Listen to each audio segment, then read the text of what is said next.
এই অত্যাচার শুরুর পরিকল্পনাটা তো মমতা ব্যানার্জি করেছিলেন।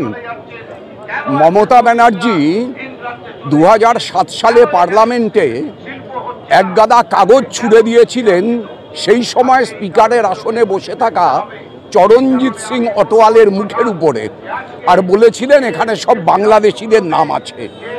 তাহলে সেখানে যদি সব বাংলাদেশিদের নাম থেকে থাকে, তাহলে সেই বাংলাদেশিদের নাম সব বাদ গেছে, এটার গ্যারান্টি তো মমতা ব্যানার্জিকে দিতে হবে। রবীন্দ্রনাথের গান বাংলার ভারতের জাতীয় সঙ্গীত, ওপারে বাংলাদেশের জাতীয় সঙ্গীত। যে ভাষায় আমরা জাতীয় সঙ্গীত গাই সেই ভাষায় কথা বললে ভারতীয় নয় বিদেশি, এটা চিহ্নিত করতে চাইছে বিজেপির সরকার। এটা করবার আগে বিজেপির সরকারকে তো জাতীয় সঙ্গীত বদলাতে হবে। জাতীয় সঙ্গীত তো অন্য ভাষায় উচ্চারণ করা যাবে না। এই অসভ্যতা তৈরি করা হচ্ছে বিজেপির পক্ষ থেকে।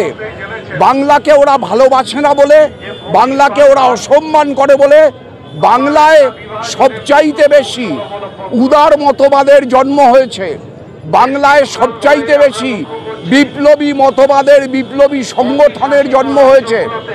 যে বিজেপি বাংলার শত্রু, সেই বিজেপি সমস্ত রাজ্য থেকে বাংলা ভাষাভাষীদেরকে চিহ্নিত করে গতকালও হরিয়ানায় 50 জন পরিযায়ী শ্রমিককে বাংলা ভাষায় কথা বলার অপরাধে তাদেরকে গ্রেপ্তার করে এক জায়গায় আটকে রেখে দেওয়া হয়েছে। এই বিজেপি, তারা বাংলাকে ভালোবাসে না, এবং মমতা ব্যানার্জি বিজেপিকে এই পথটা দেখিয়েছেন। সেই মমতা ব্যানার্জিও আসলে বাংলাকে ভালোবাসেন না। মমতা ব্যানার্জির 21শে জুলাইয়ের কান্নাটা কুমিরের কান্না ছিল মাত্র, অন্য কিছু না।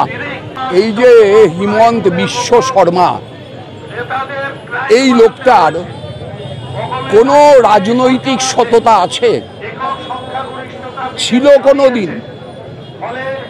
কোনোদিন ছিল না, আজও নেই। এই লোকটা বিজেপিতে মুখ হয়ে উঠতে চাইছেন, আরএসএস এর কাছে প্রিয় হতে চাইছেন।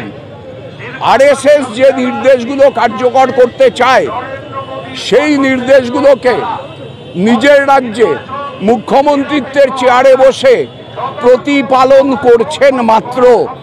আসলে হিমন্ত বিশ্ব শর্মা কেউ না, আসলে আরএসএস, আসলে নাগপুর, তারাই সব কিছুর পরিচালনা করছে।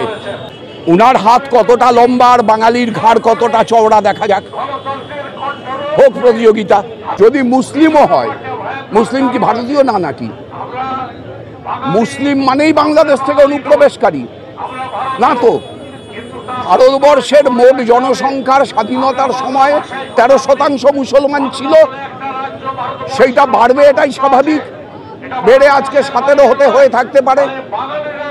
তাহলে মুসলিম হলেই তাকে চিহ্নিত করে বের করে দেওয়া যাবে, এই অধিকার তো ভারতের সংবিধান দেয়নি। We the people of India does not mean we the Hindus of India. 18টা কমিশন বানিয়েছেন বাম আমলের সরকারের বিভিন্ন তথাকথিত খারাপ কাজের। একটারও রিপোর্ট বেরোলো না।